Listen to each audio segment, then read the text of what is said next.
Je vais vous apporter aujourd'hui un peu de notre expérience concernant l'éducation, notamment sur l'aspect scientifique.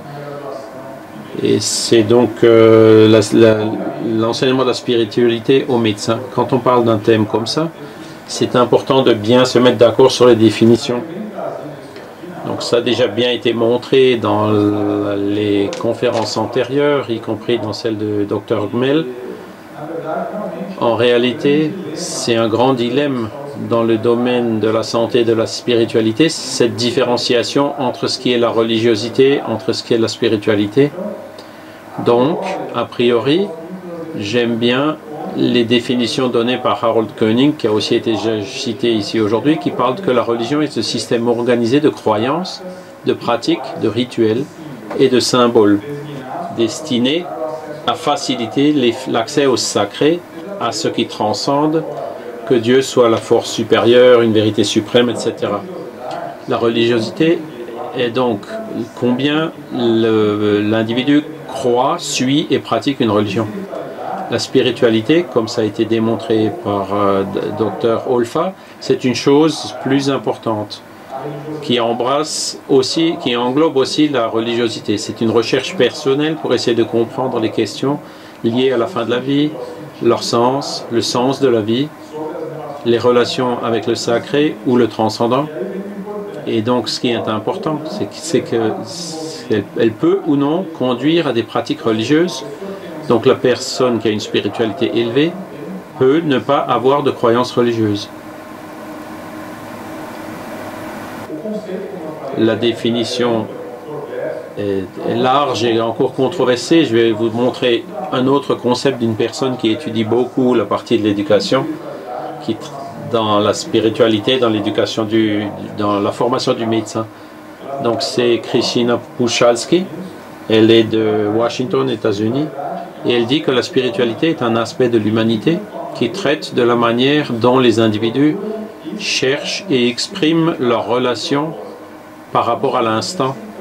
Donc vous voyez qu'il y a toujours les deux termes comme le sens, le but de la vie, la recherche de compréhension, ainsi que la manière dont ils expriment leur connexion entre eux-mêmes, la nature et avec le sacré et avec les autres.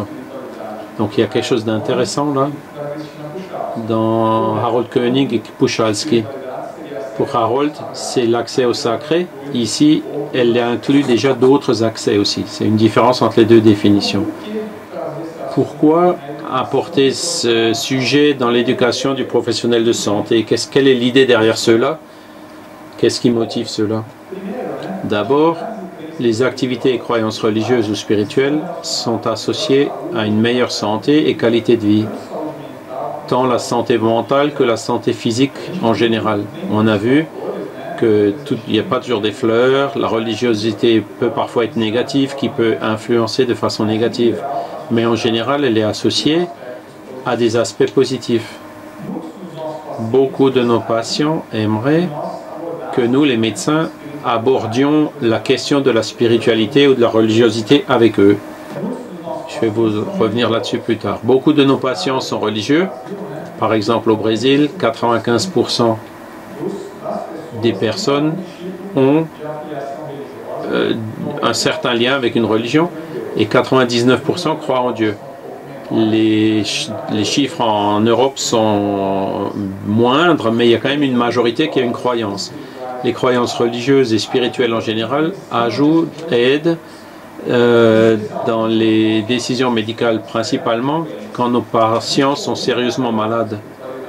C'est notamment dans les soins palliatifs que cet abordage est fréquent. Alors, est-ce que les patients aimeraient que les médecins abordent le sujet de la spiritualité ou de la religiosité? Donc, la première étude qui répond à cela montre que 83% de presque 1000 patients aimeraient que leur médecin aborde le thème de la spiritualité. Une autre étude, dans une grande revue, Archive of Internal Medicine, montre que 94% des patients aimeraient que le médecin leur pose des questions s'ils ont une croyance religieuse ou pas en cas de maladie grave. au Brésil. On a fait quelques études que c'est très similaire aux États-Unis. Cette étude a été faite en partenariat avec Harold Koenig et on a vu que 87,3% des personnes âgées en réhabilitation aimeraient que leur médecin aborde ce sujet. En contrepartie, on a demandé aussi combien de pourcents avaient déjà été interrogés par le médecin.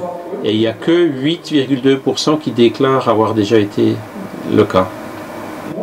Une autre étude est réalisée au Brésil, la même interface. On a vu que 81% des patients croyaient que le professionnel de santé devrait connaître les croyances spirituelles des patients, mais qu'il n'y a que 12,9% qui avaient déjà été interrogés. Donc on voit clairement ici une dichotomie, une différence très grande. Le médecin lui-même pense et entre ce que le patient il voudrait. Les études montrent, et je vais vous montrer quelques études, que le médecin pense que cette dimension est importante, mais ne l'aborde pas. Et le patient aimerait que le sujet soit abordé. Que se passe-t-il? Il y a quelques barrières. D'abord le manque de temps. Les consultations médicales ou cliniques ont peu de temps, sont courtes. Le temps est compté. Mais certains des instruments qui sont utilisés pour relever l'histoire spirituelle d'un patient ne peut durer que 2 ou 3%. Donc il y a le manque de formation aussi. Et ça c'est vrai. Il y a un manque de formation pour pouvoir traiter de ce sujet. Donc le souci d'agir dans un domaine non médical, le malaise, mal-être par rapport au sujet, la crainte d'imposer ses propres croyances, le manque d'intérêt, la manque de conscience que c'est important. Est-ce qu'il y a des bases scientifiques? Donc Marlène et Olfa, M. Gmel ont tous montré qu'il y a des bases scientifiques pour tout cela. Et donc avec le slide de Dr Marlène, montre qu'il y a presque 50 000 articles qui ont été publiés dans PubliMed sur ce sujet. Ce qui donne pratiquement 6 articles par jour dans la dernière année. C'est beaucoup. C'est comparable avec d'autres interventions importantes de la santé, dans le domaine de la santé. Et dans le milieu universitaire, y aurait-il un contenu, un enseignement, une discipline sur la santé et la spiritualité dans le milieu académique? Je vais d'abord vous montrer une étude qui montre qui est-ce qui fait le plus de recherches sur ce sujet. En réalité, les personnes qui font le plus de recherches là-dessus, ce sont les généralistes, primary care physicians. Ensuite, il y a les infirmiers et ensuite les psychiatres. C'est ceux qui agissent le plus dans ce domaine.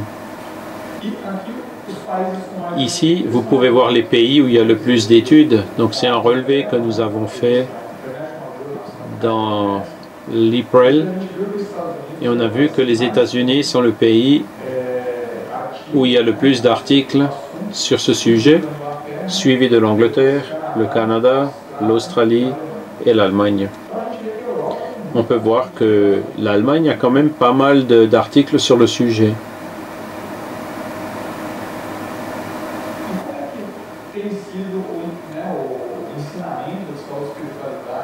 Comment est l'enseignement de la spiritualité dans les universités? Je vais commencer par les données américaines. En 1993, il n'y avait que 3 universités américaines qui avaient un cours ou une discipline sur la santé et spiritualité. En 2007, il y en a eu 100. La dernière étude publiée en 2012 par Harold Koenig a montré que 95% des universités américaines ont une discipline pour aider l'élève à traiter, à considérer les croyances spirituelles de ses patients. En réalité, donc il y a plusieurs centres universitaires qui font des recherches sur ce sujet. Je vous montre ici les plus fameux. Le George Washington Institute for Spirituality and Health, qui a été l'institut qui a fait le plus sur que la santé et la spiritualité, les cours augmentent au niveau des États-Unis. Ensuite, il y a l'université de Duke, de Harold Koenig, qui en est responsable, et ainsi de suite. Vous voyez, la Floride, Minnesota, etc. L'Indiana. Et il y a des centaines d'universités américaines qui étudient ce sujet. Au Royaume-Uni, on peut penser que c'est juste quelque chose pour les Américains, etc. Mais cette étude qui a été publiée dans la revue Medical Education montre que 59% des écoles de médecine britanniques, qui est un pays assez traditionnel, séculaire, proposent des cours ou des contenus sur la santé et la spiritualité dans leur curriculum. Donc c'est assez surprenant. Au Canada,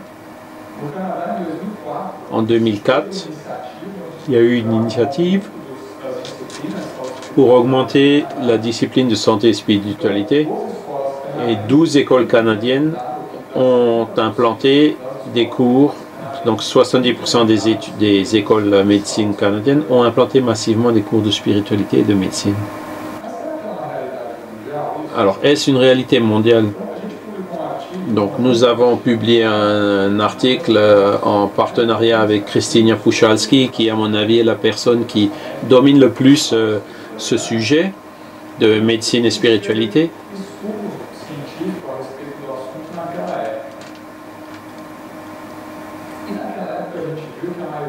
Et on a vu donc à cette époque-là que la plus grande des études se concentrait en Amérique du Nord, plutôt aux États-Unis, au Canada. Donc aujourd'hui cela a légèrement changé, mais on peut voir qu'à l'époque, il y avait encore de grandes lacunes dans les autres pays, comme que vous voyez ici. Et au Brésil, vous avez vu la réalité américaine, anglaise, canadienne. Je vais vous apporter un peu plus notre réalité au Brésil. En réalité, le premier cours universitaire sur le thème, non pas de la médecine mais en général, a débuté en 2002 dans une université de Santos à São Paulo. En 2004, la première école de médecine brésilienne a adopté dans son curriculum cette question de la spiritualité et la santé. C'était l'Université fédérale du Ceará. Et donc, on a décidé de faire une enquête en 2012 pour voir le panorama du domaine de sciences et de médecine et spiritualité dans nos curriculums au Brésil. Dr Marlène a montré ce slide où on peut voir que 10,4% des écoles de médecine brésiliennes avaient des cours de santé et spiritualité, donc bien au-delà de ce qu'on peut voir dans d'autres pays. Le plus intéressant de cette étude, en réalité, c'est que quand on a demandé aux directeurs des écoles de médecine, on s'est dit, bon, s'il n'y a que 10%, c'est parce qu'ils n'ont pas d'intérêt sur ce sujet, ou parce qu'ils pensent que ce n'est pas important. Mais ce qu'on a vu, c'est que il y avait 0% qui pensaient que le thème n'était pas important. Et 59,3% le jugeaient très important et pensaient que vraiment les élèves devaient avoir des outils pour pouvoir aborder ça dans leur pratique clinique. Et en psychologie, il y a aussi, donc je vous ai montré la médecine, mais il y a aussi le domaine de la psychologie. Vous voyez que 84% des cours de psychologie au Brésil ne parlent pas de ce sujet. Il est inclus, on le trouve dans 13% des institutions publiques et 16% des établissements privés. Et nous faisons actuellement une étude en partenariat avec l'école d'infirmerie pour voir quelle est la réalité de l'infirmerie, de ce domaine dans ce sujet. Pourquoi est-ce que c'est une réalité en Amérique du Nord? La dame entre nous, c'est donc Krystyna Puchalski. Nous avons eu le plaisir de la connaître à Washington. C'est une personne que je qualifie d'illuminée parce qu'elle a réussi à faire un véritable miracle aux États-Unis. Et comment est-ce qu'elle a fait? Elle a décidé de prendre un budget, une subvention d'une ONG, qui est John Templeton Foundation, institution d'un multimillionnaire américain qui a décidé de destiner ses bénéfices pour subventionner des recherches dans le domaine de la santé et de la spiritualité, entre autres. Et elle a donc utilisé cet argent et l'a distribué aux facultés américaines qui voulaient implémenter des cours de santé et de spiritualité. Et avec cela, les facultés ont commencé à s'intéresser au sujet et ont commencé à créer des disciplines. Et on s'est dit, bon, de toute évidence, quand ils ont commencé, quand ils auront plus d'argent, ils vont arrêter les cours. C'est ce qu'on aurait pu se dire. Mais en réalité, on a vu le contraire. C'est-à-dire que même avec l'arrêt de la subvention, ils ont continué à le développer et d'autres universités se sont intéressés à ça. Et c'est cela qui a donné la croissance intensive des cours de santé et spiritualité aux États-Unis. Quels sont les objectifs suggérés pour les professeurs aux élèves dans ce domaine? Donc, je vais vous montrer ici les résultats de l'American Medical College, qui est un troisième rapport qu'ils ont fait en 1999, qui donne les directives de ce que nous devons enseigner à nos étudiants. Donc, c'est un grand consensus académique dans diverses facultés de médecine sur le sujet. Les objectifs de base d'apprentissage pour les étudiants qui devraient être atteintes à la fin de leur diplôme. On peut souligner donc d'abord l'aptitude à extraire l'histoire spirituelle, à relever l'histoire spirituelle. Comment est-ce qu'on va relever ça auprès de nos patients? Alessandra va vous montrer dans la conférence demain sur la pratique clinique de façon plus détaillée comment ça se produit. Le deuxième, c'est comment est-ce qu'on peut obtenir l'histoire culturelle, l'identité culturelle du patient, d'avoir une notion de comment on peut obtenir cette histoire culturelle qui met en évidence l'identité culturelle du patient, ses expériences, l'explication sur ses maladies, les pratiques de santé utilisées, les interprétations pertinentes sur les facteurs de stress social et de disponibilité des systèmes de soutien culturel.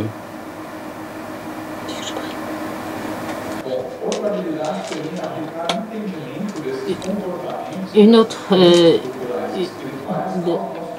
c'est adapter ces connaissances à notre concept clinique pour faire des traitements, pour prévenir d'autres maladies, des situations cliniques défiantes, etc. Fournir à l'étudiant la connaissance des données des recherches.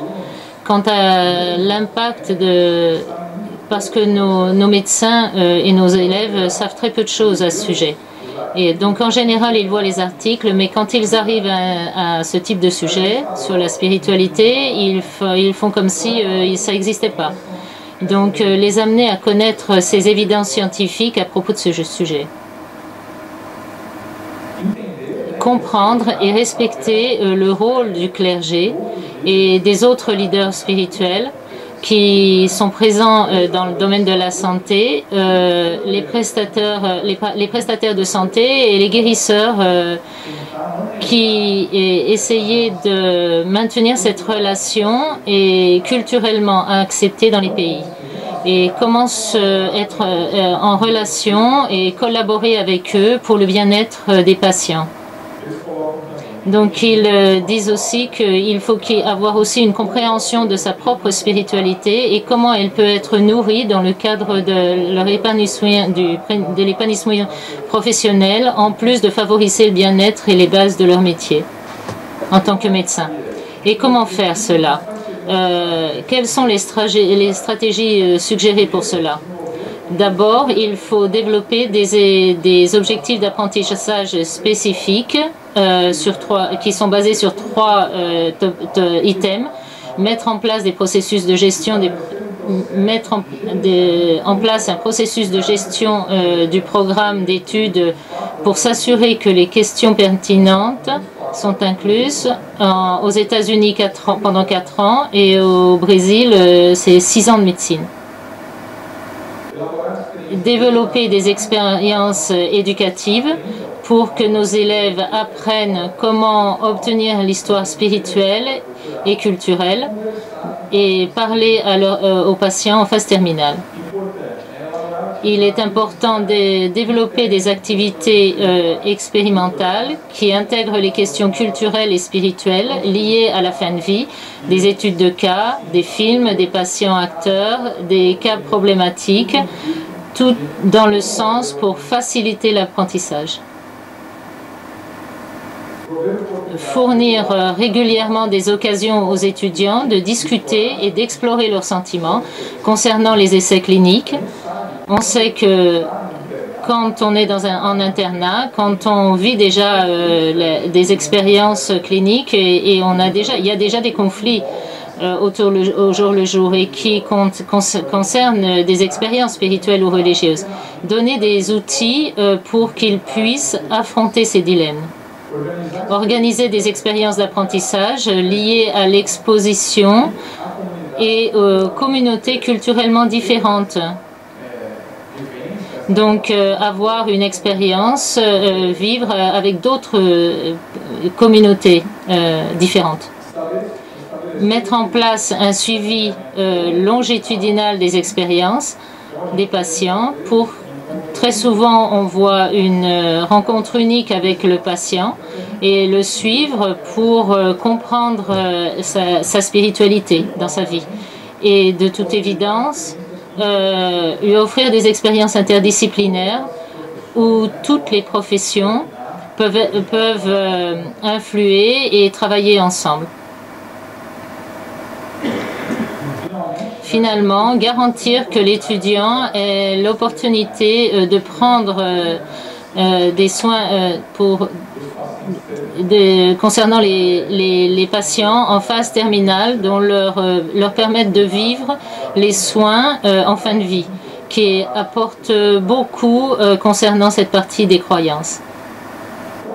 Donc, je vais vous apporter des exemples d'activités pratiques que les universités donnent à ce sujet. Donc, d'abord, c'est obtenir l'histoire spirituelle des patients aux urgences et hospitalisés. L'histoire spirituelle, on va voir, en général, est simplement faite. Et Alexandra va vous montrer quelques stratégies pour qu'elle puisse être faite de manière plus tranquille. Mais on veut identifier des problèmes ou des appuis qu'on peut apporter aux patients qui en a besoin. Ça, c'est le FICA. Ça a été élaboré à George Washington University par Christina Pulchaski. Je vais y passer rapidement puisqu'Alexandra va entrer en détail avec des cas et son utilisation. Le F, c'est pour la foi, la croyance. Et vous voyez ces questions rapides, vous considérez religieux ou spiritualisé, avez-vous des croyances religieuses qui vous aident à vivre, à supporter ces problèmes? Et sinon, si c'est un athée, qu'est-ce que vous faites? Qu'est-ce que vous faites? Qu'est-ce qui vous donne un sens à la vie? Il est possible qu'il n'y ait pas une signification en Dieu, mais il doit avoir un sens dans sa vie. Le I pour importance ou influence. Quelle est l'importance que vous donnez à la foi, aux croyances religieuses dans votre vie? Le C de communauté, pour connaître le support de l'aide apportée par la communauté religieuse du patient. Et qu'est-ce que je vais faire avec ces données que j'ai obtenues? Et pour le A, action. Cet article qui a été publié récemment, en 2013, qui est une révision systématique de comment obtenir l'histoire spirituelle du patient. Il apporte 25 instruments créés pour questionner, pour demander, poser sur quelles sont les croyances religieuses des patients et spirituelles. Une autre chose, c'est accompagner l'aumônier à l'hôpital. Aux États-Unis, c'est un service qui est très fort. Au Brésil aussi. On a aussi un aumônier à l'hôpital.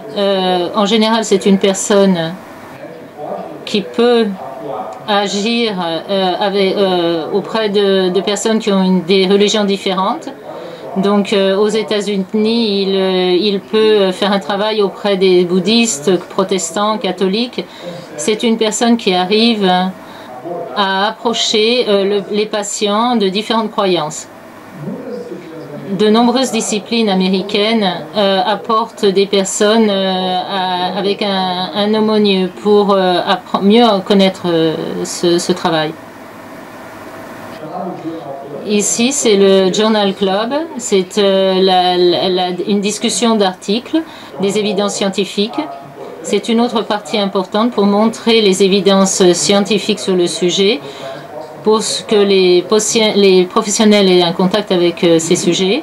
Les visites en unité de soins palliatifs, comme je l'ai dit, le lit de mort, les croyances religieuses et spirituelles sont très fortes. Il y a une étude récente qui a été faite où ils ont demandé qu'est-ce qui rendait le patient plus anxieux. Et la première chose qu'ils répondaient, c'est minimiser la douleur, parce que la douleur physique est très grande.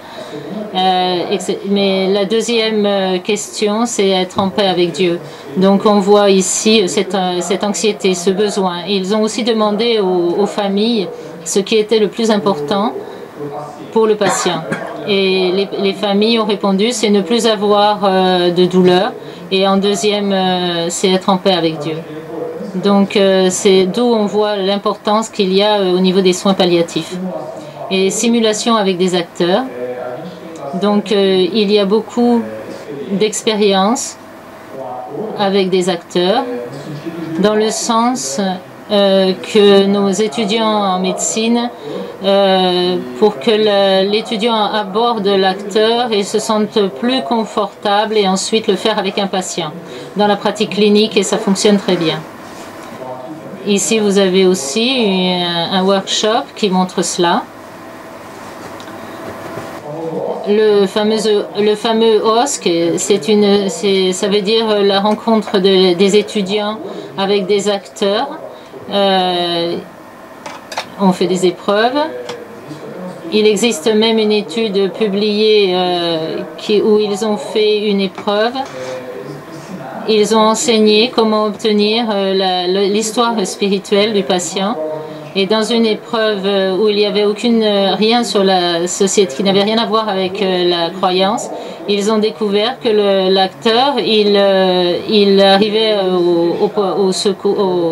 au service de secours et il se plaignait d'un problème spirituel. Et l'étudiant devait mettre en apprentissage, dans la pratique, ce qu'il avait appris. Et il commentait avec l'étudiant. Et il parlait avec l'étudiant et avec l'acteur de l'histoire spirituelle. Donc ce sont des environnements protégés parce qu'il a un contact avec un acteur pour ensuite le mettre en pratique auprès des patients. L'initiation scientifique qui fonctionne très bien au Brésil, avec la dissémination des champs à travers des recherches avec les étudiants en médecine. Ils collectent des données, ils publient des études et alors ils s'intéressent chaque fois plus sur ce sujet. En plus, je vais mentionner une de mes études d'une de mes étudiantes qui venait de faire je venais de faire un congrès. Elle vient de terminer un congrès à ce sujet, c'est Gabrielle Oliver. Donc, on parle du milieu académique, mais que dire des professeurs sur le sujet? Quelle est leur opinion? On a publié en partenariat avec une université brésilienne à propos de l'opinion des professeurs de médecine. Donc, 90% des professeurs croient en Dieu. Dans la population, c'est 99%, donc ici, il y en a moins. Cependant, 72% pensent que la foi ou la spiritualité peut influencer positivement le traitement des patients. Donc la grande majorité des professeurs de médecine qui croyaient en cela. 75,5% croient que la prière Oui, c'est rien que de prier peut avoir des effets sur les soins aux patients. 62,3% aimeraient aborder la spiritualité de leurs patients. Et 50% pensent qu'il est important que l'école de médecine aborde ce sujet. Cependant, seulement 43,4% disent être prêts à aborder ce sujet. Et 27,8% n'en avaient jamais parlé en classe. Donc on voit qu'ils n'ont pas l'habitude d'aborder ce sujet. Et 92,3% pensent que les écoles de médecine brésiliennes ne donnent pas toutes les informations nécessaires sur le sujet. C'est qu'une chose très importante.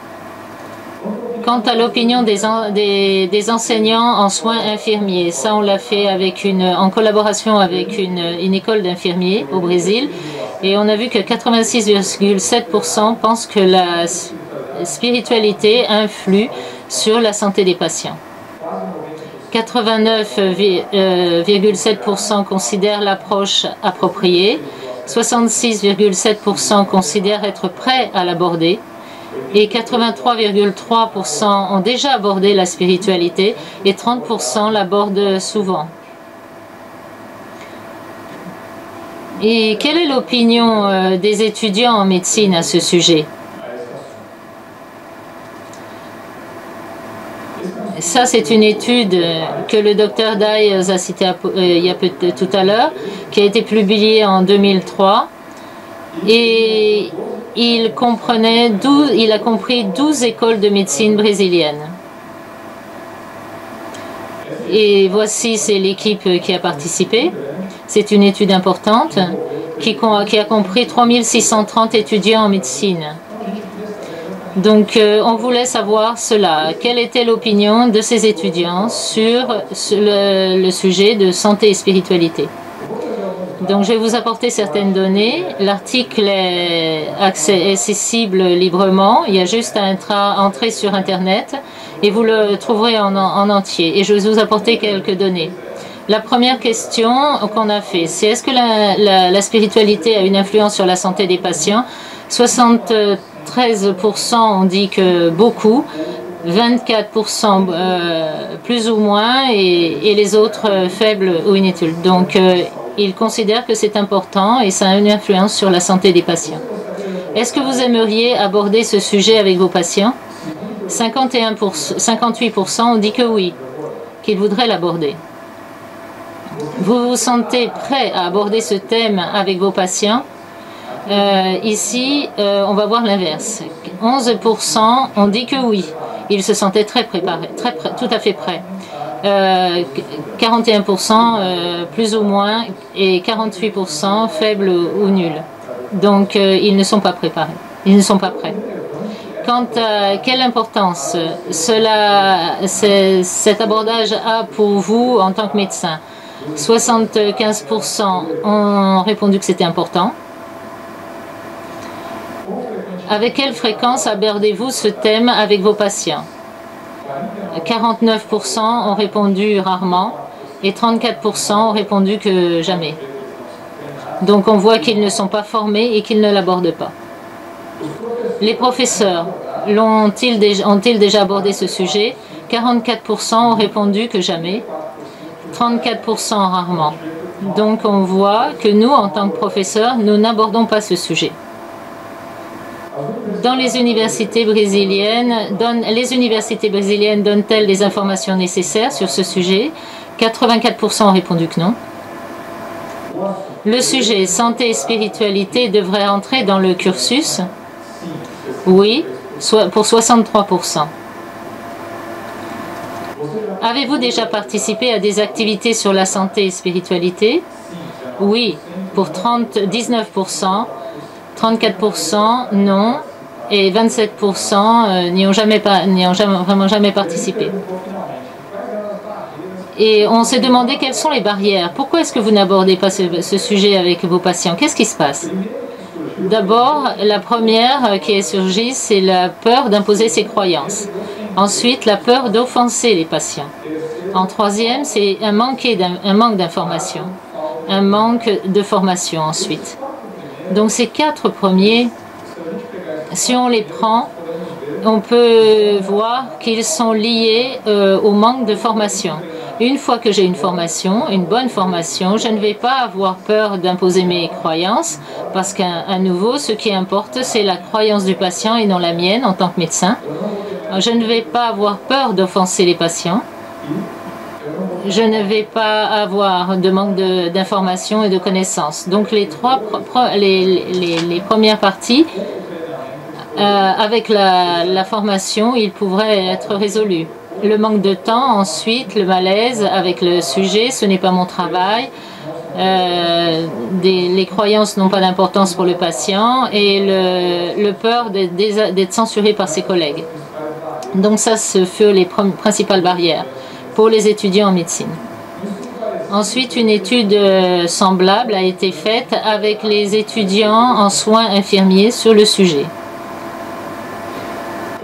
Donc à nouveau, la plupart des étudiants ont considéré que la religiosité influençait beaucoup les patients et que la majorité croyait que cette influence était seulement positive. 30% seulement positive. Et quand on a posé des questions sur les barrières, et sont apparues aussi les questions comme manque de connaissances, de formation et de temps. Et la principale, à nouveau, peur d'imposer des vues religieuses aux patients. Est-ce qu'il est possible d'implanter cela? Donc je vous ai parlé de l'opinion des professeurs, des étudiants, le domaine de la spiritualité, notre réalité au Brésil. Je vais vous apporter maintenant des études partielles d'une implémentation en santé à l'université de Taubaté. Donc l'objectif de l'étude a été d'évaluer les changements chez les élèves qui ont participé à une discipline santé et spiritualité. Ce n'est pas une discipline obligatoire. Au Brésil, on a les obligatoires et les choisis et optionnels. Et ça, c'était une optionnelle. Et on a comparé avant et après le cours. Donc, c'était des étudiants de Taubaté, de l'université en cours de médecine. Et la discipline a eu 58 heures d'heures théoriques et 10 heures de pratique en contact avec les patients. Donc les participants ont été évalués avant et après le cours par des questionnaires sur le contenu du cours et les opinions, etc. Et pour l'analyse, on a opté pour un test non paramétrique de Wilcoxon. Qu'est-ce qu'on a vu? Il y a eu des différences marquantes concernant l'opinion des étudiants sur le sujet. D'abord, je suis prêt à parler de croyances avec mes patients. On voit que le pré-cours était 3,26 et le post-cours 7,42. Donc ils étaient plus tranquilles et prêts à l'aborder. Donc on a apporté des phrases concernant leur opinion. Le leader religieux est une figure importante pour le patient. Donc on voit c'est passé de 6,53 à 8,21. Donc le rôle du leader religieux. Aussi en ce qui concerne le religieux qui se présente au niveau de certains se sont sentis plus prêts à aborder la spiritualité du patient est importante. On voit aussi que là aussi il y a un sujet plus important, il y a des changements d'attitude concernant ce sujet. Donc ici, c'est une évaluation cognitive sur le sujet de la spiritualité. S'ils ont eu plus de connaissances, plus sur le sujet. On voit ici qu'ils ont plus de connaissances sur ce sujet. La conclusion de cette étude est que l'implantation de cette discipline santé et spiritualité pour les étudiants de ce deuxième année a permis de modifier les façons de penser, les opinions et les connaissances des participants sur ce sujet, sur ce thème. D'une certaine manière, il faut vraiment, il faut aborder la médecine d'une manière différente. Ça suffit. Chaque fois, elle est de plus en plus déshumanisée. Et chaque fois, on est moins humain. On valorise de moins en moins le patient, ce que nous dit le patient. Et ce slide, je pense qu'il représente très bien ce que je veux dire. C'est un slide de l'Association brésilienne d'éducation médicale. Donc vous voyez qu'en 1808, ausculter, palper, écouter était une pratique humaine. La pratique humaine, les examens, ils étaient complémentaires. C'était la clinique souveraine. Donc on voit que tout le monde est autour du patient et l'intérêt de tous pour le patient. En 2008, 200 ans plus tard, la technologie domine tout. Ausculter, palper, écouter, tout ça, ça n'existe plus. Et alors le patient est triste, on le voit bien, et tout le monde regarde un écran, un électrocardiogramme. Donc on le voit clairement dans la pratique. C'est vraiment dommage, mais moi en tant que professeur, c'est quelque chose qui m'angoisse beaucoup. Quand l'élève, en première année, voit une radio et ne voit pas le patient. Et ça, on le voit tous les jours. Donc la médecine, elle peut en rester là. Voir un patient comme un tout, comme ça a été démontré dans les deux autres conférences. Donc notre patient, il n'est plus, ça c'est un cube magique, il n'est plus ce cube magique blanc qui n'est que le biologique. Il a plusieurs facettes, plusieurs dimensions. Toutes les dimensions sont importantes.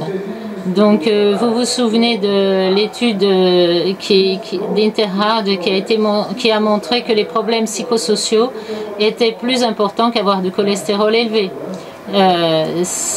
On voit donc cette différence de concept. Donc, toutes les parties sont importantes. On doit aborder la spiritualité, la religiosité du patient, parce que ça a un impact sur la façon dont notre patient va répondre au traitement. Comment on doit aussi son aspect social, parce que à quoi ça sert si je lui donne un médicament s'il ne va pas l'acheter puisqu'il n'a pas d'argent. Donc tout ça est important pour notre patient. Donc en conclusion, je vais laisser ici où nous en sommes, que nous faut-il, où allons-nous?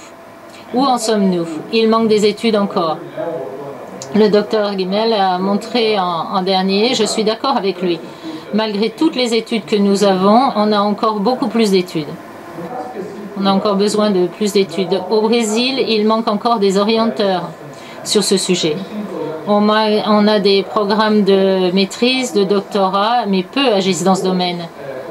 Un des rares programmes dans ce domaine et qui existe au niveau universitaire d'orientation et de spiritualité au Brésil, c'est de l'université de Juiz de Fora et c'est là où nous pratiquons avec le docteur Almeida. Donc il faut qu'il y ait plus d'orienteurs. Il manque de discipline dans les universités et nous en avons 10%, mais nous en avons besoin de plus pour que nos étudiants arrivent à être formés pour aborder ce sujet. Il manque de connaissances chez les professionnels de santé. Il manque donc d'éducation continue dans ce domaine pour ces professionnels. Que nous faut-il? Une plus grande discussion, plus de débats dans ce domaine, des formations directrices, des lignes directrices à ce sujet, créer des lignes directrices dans ce domaine. En 2014, un nouveau consensus existe sur l'éducation de la médecine, sur la spiritualité, une meilleure formation des enseignants. Il est important, ils ne savent pas l'aborder, donc ils ne savent pas le repasser à l'élève, donc ils en ont peur, il faut les aider. Plus de coopération internationale. Et où allons-nous? Plus de recherches sur le sujet, des orientations pour des étudiants en troisième année, des disciplines dans les universités, plus de connaissances, une meilleure connaissance du médecin et briser les paradigmes. Je vais terminer par vous laisser cette image. C'est celle de ma ville. Ça s'appelle le mont du Christ, c'est très suggestif. Et ce qui se passe, c'est que quand il y a une néblina sur la ville, on voit le soleil, et je pense que ça a tout à voir avec le thème que je vous ai présenté. Merci.